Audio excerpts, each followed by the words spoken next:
Hey guys, Eric here from Homebrew, and today we're going to be going over what we use to store our uncrushed grain.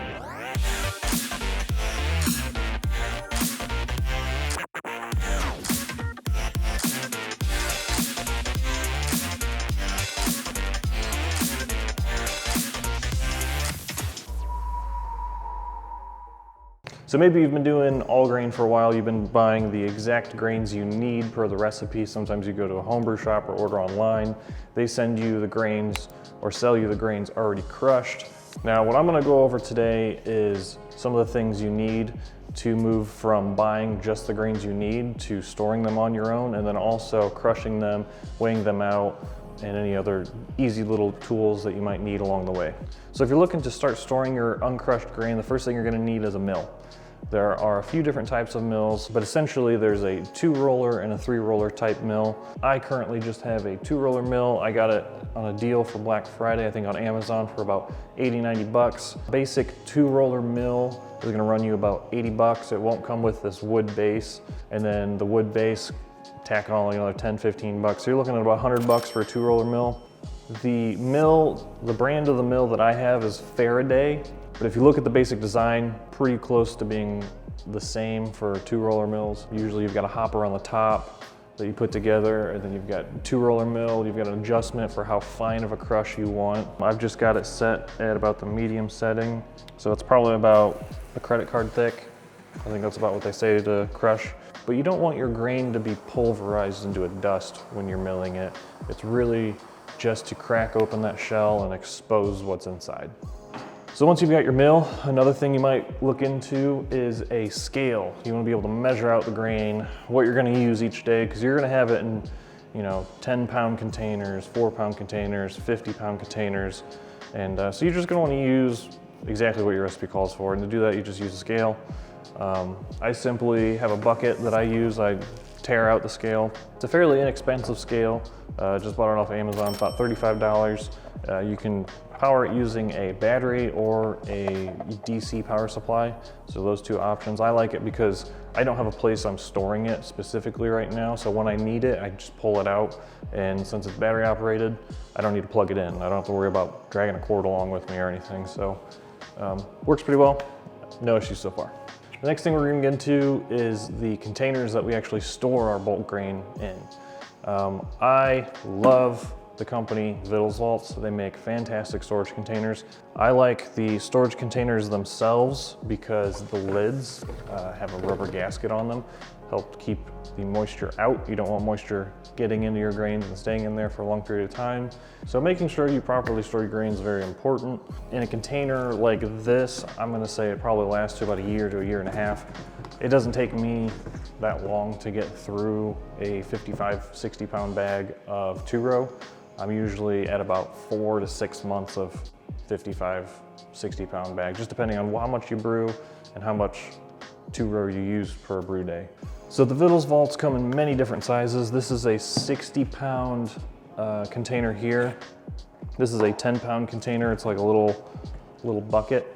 And then this is the kind of 4-pound plus container. The big 60-pound container, I'll put 2-row in.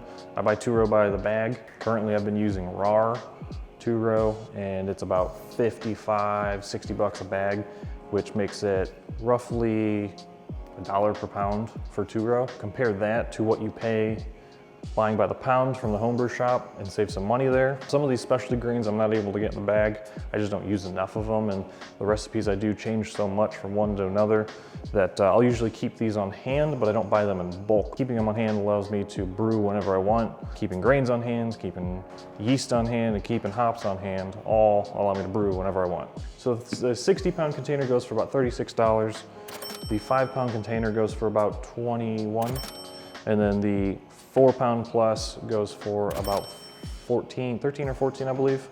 So the prices kind of vary quite a bit. What I'm storing in some of the other ones, except for the 2-row, I've got Crystal 40, white wheat malt, Carafoam, and honey malt. 10-gallon container is Pilsner malt.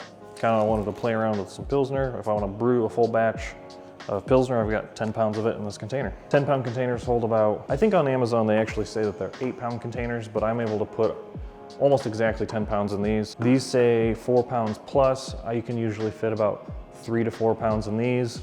In this 60-pound container, I can fit a full bag of 55-pound 2-row, probably plus another 10 or 15 pounds. Another thing I like to use for moving the grain are these nifty aluminum scoop handles. I'll leave a link in the description for these. This is good for the smaller ones. And some of these, all these containers will come with a little scooper. It just looks like this. I don't wish anyone that they have to move, 16, 15 pounds of grain using this. It would take forever. Especially for the 2-row, one that you're gonna use a lot of, I highly recommend a big old scooper like this. This thing fits about a pound and a half to 2 pounds in it, each scoop. Saves you some time in the long run. Trust me, you don't wanna use those little ones. And the only other thing you're really gonna need is make sure you have a bucket. The buckets make it easy to measure out what you're gonna mill. I use 2 buckets. I have 2 dedicated buckets just for the grain. I got a bucket to measure, and I got a bucket to put underneath the grain mill. Typically, since my hopper is not big enough, I think it holds about 6 or 7 pounds of grain. I still have to have 1 bucket that has the uncrushed grain. I gotta have a bucket underneath the mill that has the crushed grain in it. So as I'm milling, I'll stop, fill it up, mill again, and it's all going into another bucket. I will leave links in the description for each of those items that we covered. Like I said earlier, love having the grain on hand. The 2-row is a big one because you get to save money and it helps you brew whenever you want. Some of the specialty grains that you're thinking about using for certain brew days, whatever you're planning in advance, keep those on hand and play around with them. Go from batch to batch and make changes as you wish, instead of having to go to the homebrew shop and get them milled each time. Just another step to having all the stuff stored correctly at your house, along with hops and yeast, and really allows you to brew whenever you want and really kind of hone in some of the recipes and skills of homebrewing. So we'll leave a link in the description for each of those down below. If you like this video, give it a thumbs up. If you want to see more content, make sure to subscribe and hit that bell. We'll notify you each time a new video comes out, and we'll see you guys next time. Cheers. Let's do that again. Cheers.